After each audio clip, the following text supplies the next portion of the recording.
Sometimes people who experience claustrophobia feel a little bit isolated around this problem because maybe they don't have family members with claustrophobia because claustrophobia is not something that's passed down in your DNA.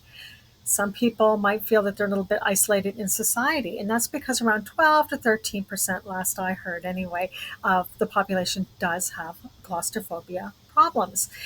Now, for women mostly who have claustrophobia, some men have it as well, but this can actually begin in your childhood or adolescence. That's usually when it starts. And it doesn't mean that you were in a situation where you were locked up in an enclosed space like a closet by maybe a mean cousin, or you were trapped in an elevator with your parents or something like that when the power went out or you got stuck between floors.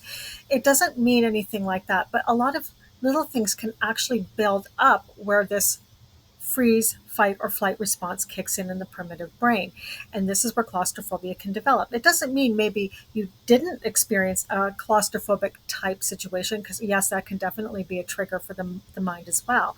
But this is something that can actually grow over time and get bigger and bigger to when you're an adult going through an MRI machine, or you have to get on an elevator or step into a small car that your friend wants to drive you somewhere, and you got to roll the window down and put your head out the window, just to get the air to get out of that confined space.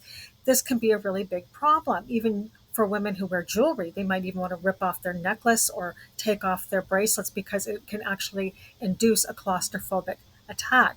And this really impacts your life as well as your health care.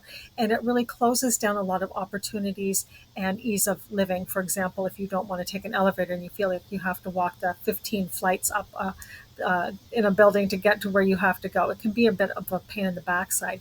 Now, with this problem, instead of having to take medication to calm yourself down or worry about procedures where you might have to have somebody close around your face like a dentist, things like hypnosis, which is a fantastic tool, can actually work with that freeze, fight, or flight response that the mind has that tells you you are in a dangerous situation, and let it know that it's being uh, overcompensating, it's overblowing your emotional response, and allowing it to understand that it's actually safe and it is okay. And when you go through a process like hypnosis, your new automatic response to an elevator, for example, or an MRI machine, or even the dentist's office, is going to be very calm and very relaxed and very natural because that fear is no longer there.